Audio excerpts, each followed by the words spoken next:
신약성경 329면 데살로니가 전서 2장 1절부터 9절에 있는 말씀 봉독해 드리겠습니다. 형제들아, 우리가 너희 가운데 들어간 것이 헛되지 않은 줄을 너희가 친히 아나니, 너희가 아는 바와 같이 우리가 먼저 빌립보에서 고난과 능력을 당하였으나 우리 하나님을 힘입어 많은 싸움 중에 하나님의 복음을 너희에게 전하였노라. 우리의 권면은 간사함이나 부정에서 난 것이 아니요 속임수로 하는 것도 아니라 오직 하나님께 옳게 여기심을 입어 복음을 위탁받았으니 우리가 이와 같이 말하면 사람을 기쁘게 하려 함이 아니요 오직 우리 마음을 감찰하시는 하나님을 기쁘시게 하려 함이라. 너희도 알거니와 우리가 아무 때에도 아첨한 말이나 탐심의 탈을 쓰지 아니한 것을 하나님이 증언하시느니라. 또한 우리는 너희에게서든지 다른 이에게서든지 사람에게서는 영광을 구하지 아니하였노라. 우리는 그리스도의 사도로서 마땅히 권위를 주장할 수 있으나 도리어 너희 가운데서 유순한 자가 되어 유모가 자기 자녀를 기름같이 하였으니 우리가 이같이 너희를 사모하여 하나님의 복음뿐 아니라 우리의 목숨까지도 너희에게 주기를 기뻐함은 너희가 우리의 사랑하는 자 됨이라. 형제들아, 우리의 수고와 애쓴 것을 너희가 기억하리니 너희 아무에게도 피해를 끼치지 아니하려고 밤낮으로 일하면서 너희에게 하나님의 복음을 전하였노라. 아멘. 9절까지 함께 교독했습니다. 오늘 우리가 읽은 데살로니가 전서 2장 1절부터 9절에 있는 말씀을 중심으로 주제를 세상의 보편적 양식이 교회의 품격을 결정합니다, 이런 주제로 말씀을 좀 나눌까 합니다. 조금 길죠?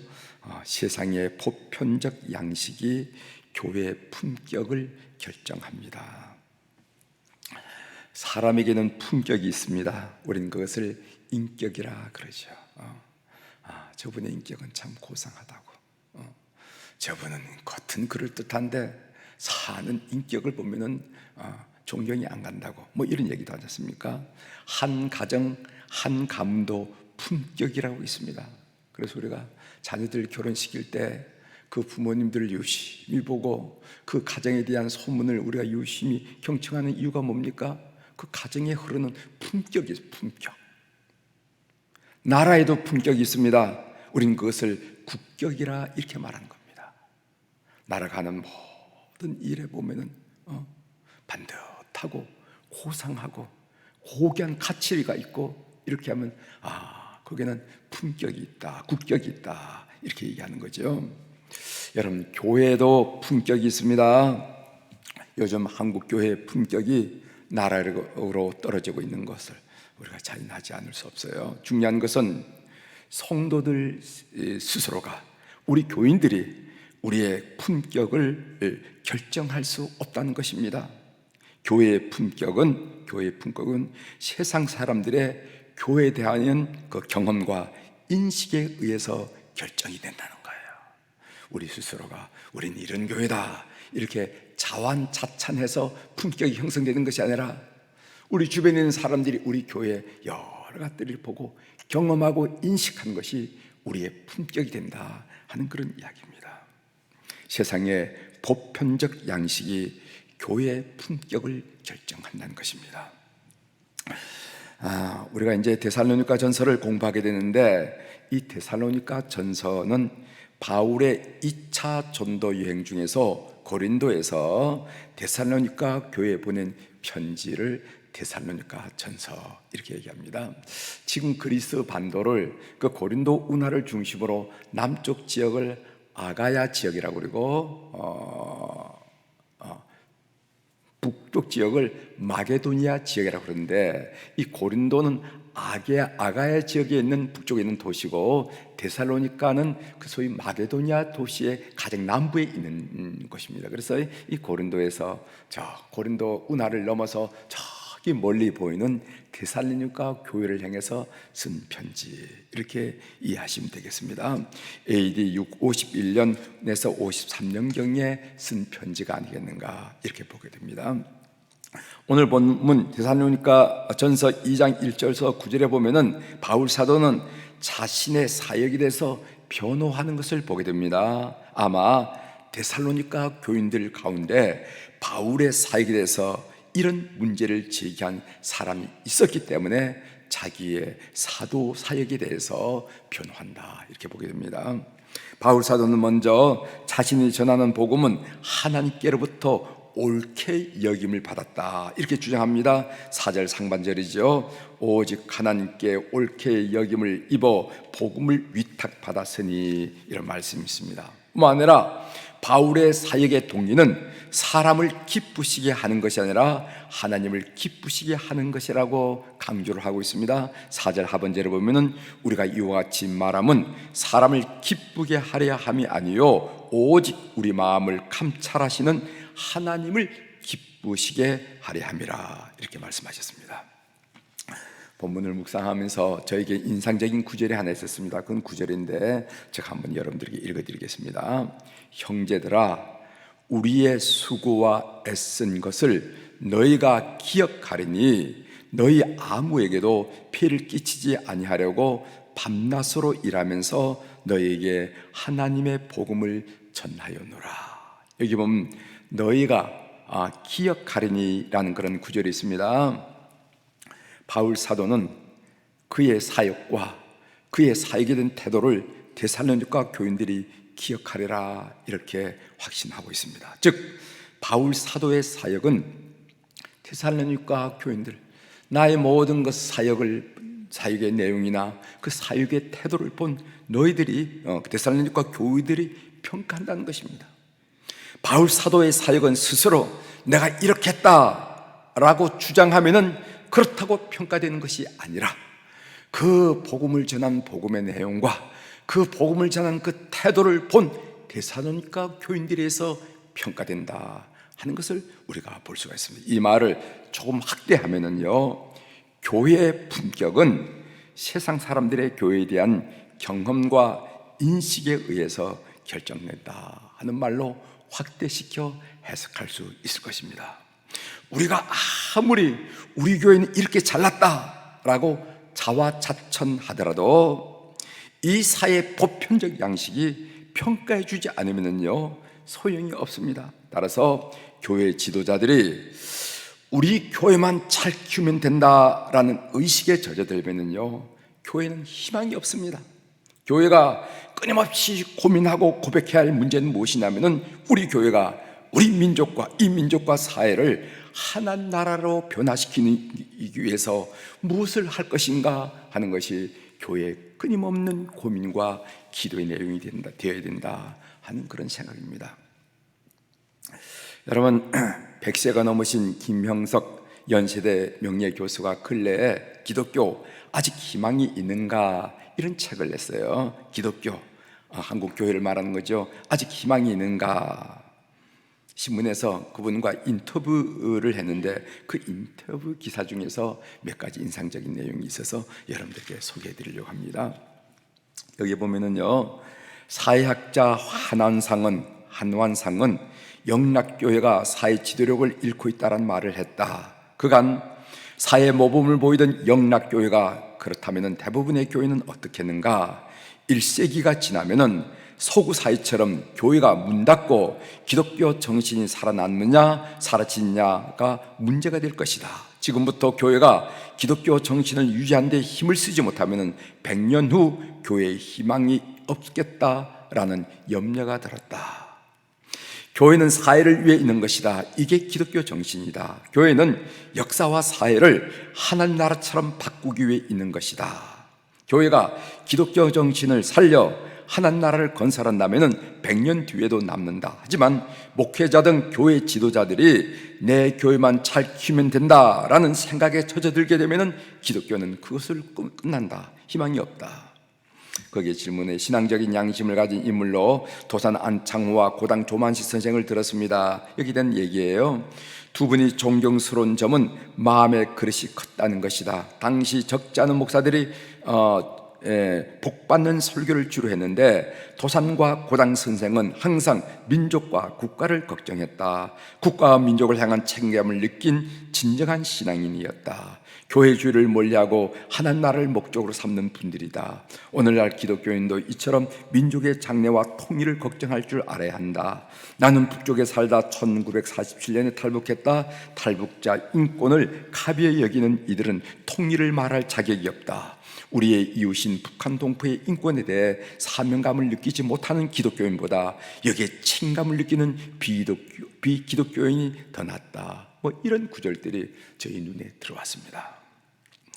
삶의 적용으로 제가 여러분들에게 말씀을 드립니다. 교회도 품격이 있어요. 교회도.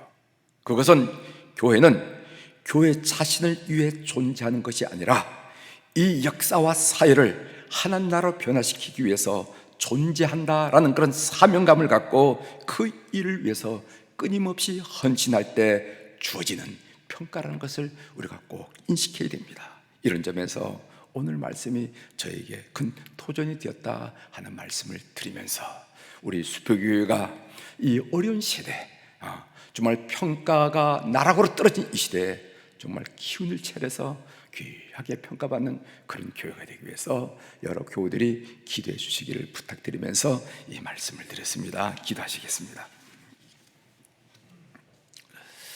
하나님 아버지, 오늘 데살로니가 전서에서 바울 사도는 데살로니가 교우들이 기억해 주리라 이렇게 고백했습니다.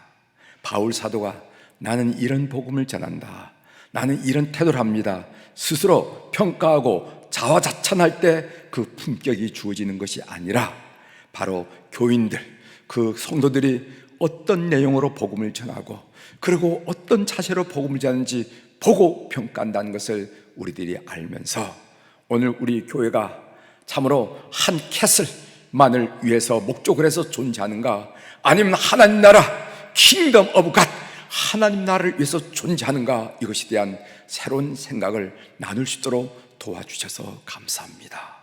하나님 아버지, 교회만을 위하면은 굉장히 잘 될 것 같지만은 100년을 넘을 수 없다는 것을 저희들이 알면서 어떻게 하든지 이 민족과 사회를 하나님 나라로 변화시키고 바꾸는 일에 우리 교회가 줄기차게 끊임없이 관심을 갖고 고민하고 기도하면서 문제를 해결하려고 하는 그런 교회 될 수 있도록 은혜를 베풀어 주옵소서. 하나님, 3.1 운동 때 우리 수표교회 참으로 믿음의 선배들이 이 민족의 자유와 해방을 위해서 하나님 참여했던 것처럼 오늘 이 사회를 위해서 우리가 기도하는 교회가 될 수 있도록 은혜를 베풀어 주옵소서. 하나님, 오늘도 우리 사랑 교우들이 주님 앞에 1,000번째 헌금과 감상금을 올려드렸습니다. 눈 밝으신 우리 하나님 아버지, 귀 밝으신 우리 하나님 아버지, 그 이름들, 그 사연들 통촉하여 주시고 영광 받아 주시옵소서.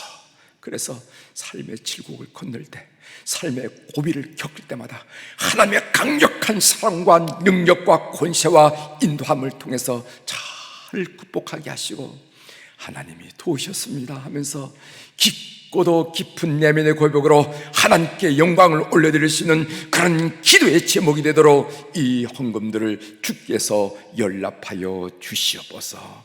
하나님, 오늘 또 이 새벽에 우리의 태상급으로 난 자녀들을 위해서 주님 앞에 올려드리며 자손들을 위해서 기도할 수 있도록 은혜를 베풀어 주셔서 감사합니다.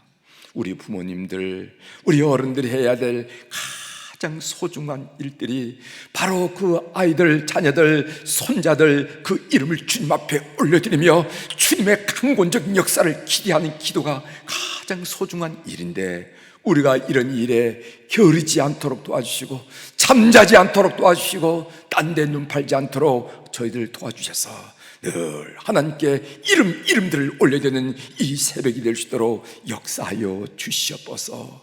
해서 참으로 직장과 사업과 공부하는 자녀들이 있습니다. 저 타관에서 직장과 사업과 공부하는 자녀들이 있습니다. 군대에 나가 있는 자녀들이 있습니다. 이제 참으로 30일이 채 남지 않은 수학 능력 시험을 위해서 마지막 질주하는 우리 자녀들이 있습니다. 그 모든 자녀들 이름과 그 얼굴을 그리면서 그 이름을 주님 앞에 올려드리오니 역사하여 주시옵소서. 히스기야 왕이 사내립의 편지를 성전에 올려놓고 하나님께 이 편지 봐달라고 기도하는 것처럼 우리의 자녀들의 이름과 자녀들의 얼굴을 주님 앞에 올려드리면서 기도하는 저희들의 기도 속에 주께서 역사하여 주시옵소서. 좋은 소식으로 충만케 하시고 하나님의 사랑과 하나님의 은혜가 있는 그런 귀한 소식들로 충만하도록 역사하여 주시옵소서. 하나님, 오늘 또 우리 한우들을 위하여 주님 앞에 올려드리며 기도합니다. 병원에서 그리고 가정에서 기도하는 우리 모든 환우들 주께서 역사하여 주시고 그들의 영혼을 살펴주시고 낙심과 절망의 나락에 떨어진 그들 심령을 살펴주시고 그들에게 병약한 육체도 권능의 손으로 안수하시고 안찰하여 주셔서 회복의 놀란 역사가 가정마다 환우들 심령 속에 일어나도록 은혜를 베풀어 주시옵소서. 어떤 상황에 있다 하더라도 생명은 주신 분도 하나님이시요 역사하시고 보존하는 분도 하나님을 신뢰하면서 하나님을 신뢰한 믿음의 역사가 그 모든 악하고 더러운 질병을 물리치는 그런 일들이 교우들 속에 일어나게 도와주시옵소서.